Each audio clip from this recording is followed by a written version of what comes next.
नमस्कार मित्रांनो. आपले लास्ट 2 एपिसोड लिस्टबद्दलच चालू आहेत आणि आपला शेवटचा थर्ड एपिसोड असणार आहे लिस्टबद्दल. तर त्यामध्ये आपण डिस्क्रिप्शन लिस्ट म्हणजे काय बघणार आहोत. आधीच्या 2 एपिसोडमध्ये आपण ऑर्डर्ड लिस्ट आणि अनऑर्डर्ड लिस्ट बघितलं. आजचा आपला थर्ड एपिसोड म्हणजे डिस्क्रिप्शन लिस्ट. तर आपण चालू करू आता. A description list is a list of terms with a description of each term. म्हणजे आपल्याला एखाद्या वर्डबद्दल किंवा एखाद्या सेंटेन्सबद्दल आपण डिस्क्रिप्शन देत असतो. तर आपण आज ते लाईव्ह प्रोग्राममध्ये करून बघणारच आहोत. तर आता दुसरं it is denoted as D description list हा डी डिक्लेअर केला जातो. आणि त्याच्यामध्ये काही टर्म्स येणार आहेत आपले जसं की डी-एल, डी-टी, डी-डी. जसं की आपण लिस्ट अनऑर्डर लिस्टमध्ये ओ-एल त्याच्यामध्ये लिस्ट घेत होतो, तसं आता हे डिस्क्रिप्शन लिस्टमध्ये घ्यायचे आपल्याला. तर D L stand for definition list आणि D T stand for definition term आणि डी-डी मीन्स डेफिनिशन डिस्क्रिप्शन. तर आपण आज लाईव्ह प्रोग्राम करून बघू. चला मग मी सुरू करतो. तर सर्वप्रथम आपण टायटल देऊ description list. Description list description list त्यामध्ये आपण बॉडीमध्ये पहिला पार्ट घेऊ आपला हेडिंग टॅग. H1 घेऊ त्यामध्ये लिस्ट टॅग. H2 हेडिंग 2 घेऊ आपण. त्यामध्ये टाकू आपलं डिस्क्रिप्शन लिस्ट. तर डिस्क्रिप्शन लिहिण्यासाठी आपण काय वापरतो? D-L description list enter. तर त्यामध्ये आपल्याला पाहिजे description term.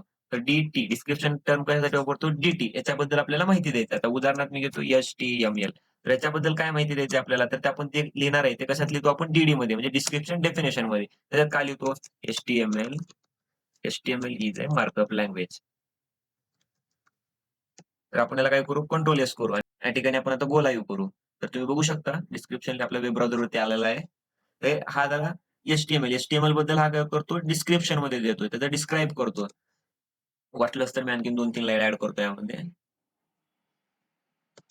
It is not a programming language. तर आता आपण आणखीन एक घेऊ म्हणजे तुमच्या अॅक्युरेट लक्षात येईल. तर सेकंड मी घेतो आणखीन एक. त्यामध्ये D-L description list. Description list मध्ये काय घ्यायचं? D-T description term. ज्या टर्म बद्दल आपण एक्सप्लेन करणार आहोत. आता उदाहरणार्थ मी घेतो जावा कोलन. त्याच्यानंतर डिस्क्रिप्शन टर्म घेतलो. आता त्याच्या खाली आपल्याला त्याचं डिस्क्रिप्शन द्यायचं. डिस्क्रिप्शन डेफिनेशन त्याच्यामध्ये लिहितो मी Java is a programming language. It is object oriented. It is object oriented. Control S करतो. वेब ब्राउझरचा तो तुम्ही बघू शकता. तर तुम्ही बघू शकता या ठिकाणी जावा आले. जावाचं डिस्क्रिप्शन आलेलं आहे. धन्यवाद मित्रांनो. अशाच नवनवीन व्हिडिओसाठी, नवीन-नवीन एपिसोडसाठी तुम्ही चॅनलला लाईक करा, शेअर करा, सबस्क्राईब करा आणि बेल आयकॉनला क्लिक करायला विसरू नका. आणि कमेंटमध्ये तुम्ही समजलं का नाही हे मला सांगत जावा. धन्यवाद.